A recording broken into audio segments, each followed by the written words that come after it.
she has painful flow. That's normal. It's normal. These are things that you should tell your daughter. We whether the man and or the Tomisin, woman. do you know this sex education?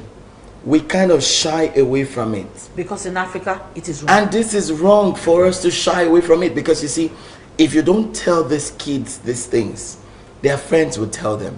And their friends will tell them the wrong path. And let me shock you. You know, I was thinking about something this week when Martin Luther King said a time is going to come where people will no longer be judged by the color of their skin, but by the content of their character. That time has not come yet. We're not there yet. We're not there yet. When we're there, we'll know. We will know, because the truth of the matter is you still see the way people are treated, and it now boils down to our families. You see, change does not begin with what you watch on the screen. It begins with you and I. If we cannot correct it in our home with our children, how then can you correct the society? Because they say charity begins at home. So we need to correct these norms. Build a family connection with your kids. Build a connection with your siblings. Let there be a heart-to-heart conversation. I remember I used to tell my younger sister secrets of guys, so that you don't fall victim of rape. When a guy starts touching you and pulling you to one corner, he's not taking you there because he wants to give you money. He's taking you there so he can have an atmosphere for miracles. Get what I'm talking about? Dr. Precious, I don't know what you're talking about. But this last one on hard conversations today simply said to me, as a parent of a grown child living at home, why should you continue to allow them to live with you when they have come of age? And I had to ask the question, come of age, at what age? Good. 25. Okay, now the question I'll ask you is a female or a male? Because a female child, to some extent in Africa, they will love to leave from their parents' house to their husband's house, okay? But a male child at 25, still with the father, two things. Number one, maybe he has not discovered his purpose, or number two, he has not found his footing. And don't forget, why should I allow him to continue to stay? He's a graduate. And don't forget, there are parents who they are so attached to their kids. There are parents. If the father loves his son and says his son will remain in the mansion, and the woman wants him out like yesterday, and the boy wants to be in his comfort zone. You see, what keeps people on the spot is the comfort zone mentality. And sometimes, in order for you to be a man, you need to get out. Yes, you need to get out. Well, you know, I know of a man who built a boys' quarters behind his house for his kids. So when you hit 18 as a boy, you move to the boys' quarters. That's the way he expelled them gradually from his house. That's beautiful. When you finish university in his house, he takes your room. He takes your room from you. Beautiful. For me, when I left my dad's this man house, in English, I was really funny.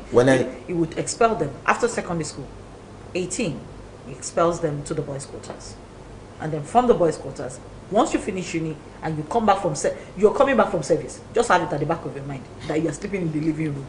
So most of the boys, what they do is they come and then their sisters give them the room, because their father, before you come back, he would bring in a stranger into your room. Your room has been occupied by somebody else.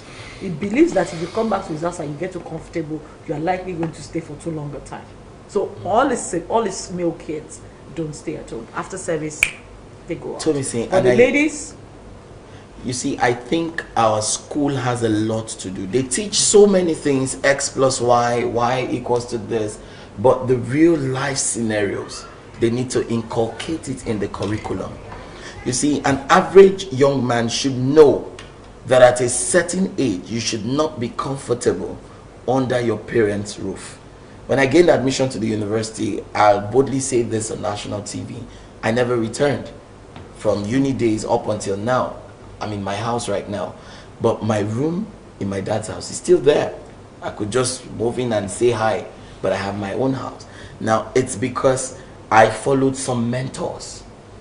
I was listening to great mentors, great men who shaped my life. At a very young age, I remember I used to listen to Dr. Miles Morrell.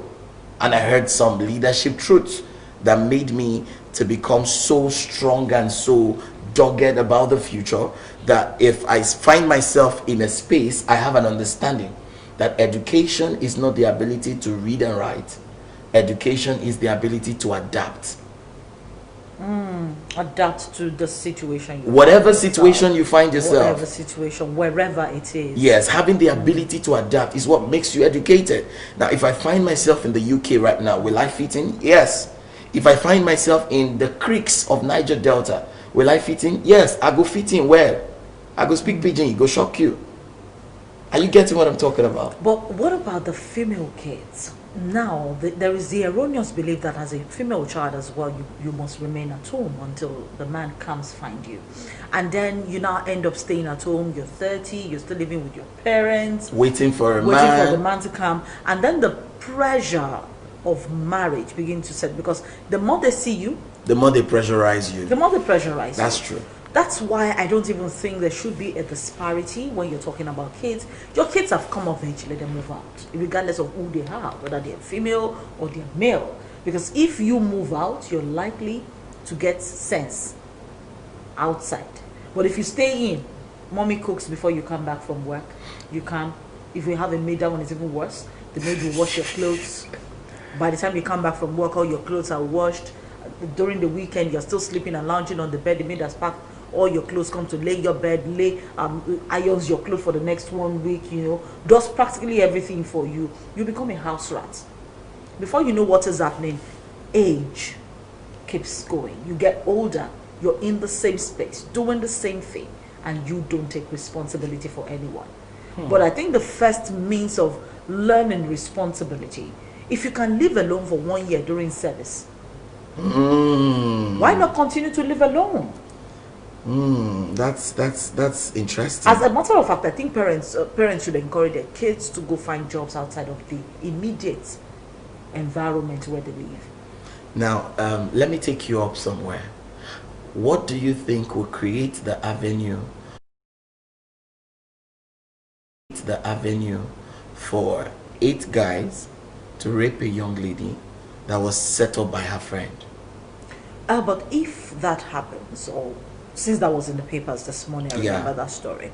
It's not don't you because think it's because alone. Don't you think there was the tendency of, you see, when you're talking about staying alone, I would say for the female, I'm going to be very careful with the age. A young lady, I won't advise a young lady to do what I did: get to school, finish school, rent a house. The truth is this: she needs to be emotionally stable and prepared. That's what I call emotional stability. Do you know that they set up married women? Yes. You know that. Okay, so somebody shared a story with me. I know our time is fast spent, but somebody shared a story with me a while ago. How a married friend set out with a man who came in from the UK. The man said he was looking for someone and all of that, and she was like, I have. Maybe she has been complaining about her husband. Exactly. Now, you see that it's not a function of whether you're living alone or you're living with your parents. Anybody can be set up. Okay. Anyone can be set up. And then it's about the kind of friends that you keep. Very important. Now, sometimes you see the fault of your friends and you say, they're my friends, I know them, I accept them like that. And however, your friend determines your trend. Exactly. Now, however, if it were your husband, you won't accept it like that. True. If it were your siblings, yes, you don't have a choice.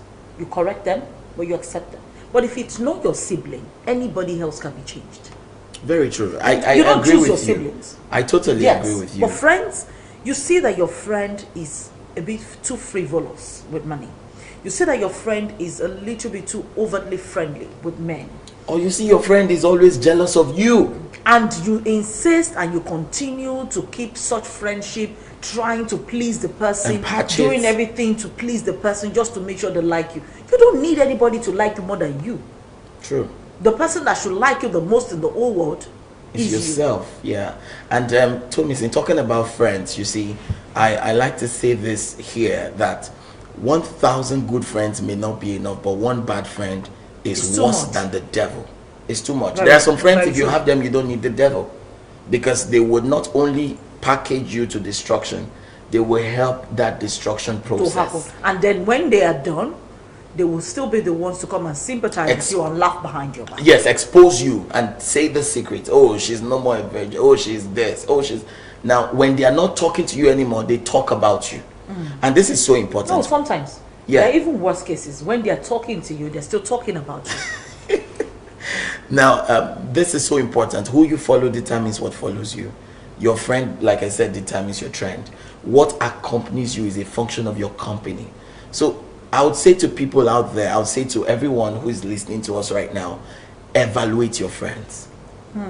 Sanitize your environment. You see, the same way we do environmental sanitation, sanitize your association.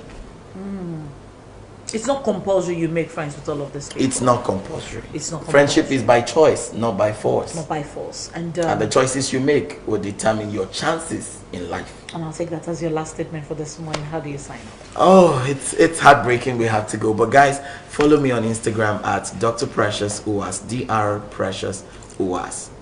And I am Tomisin Ojo. Of course, you can find me on Instagram at I am Tomisin_O on Instagram. You can also see my website will be put up right there, www.tomisin.com.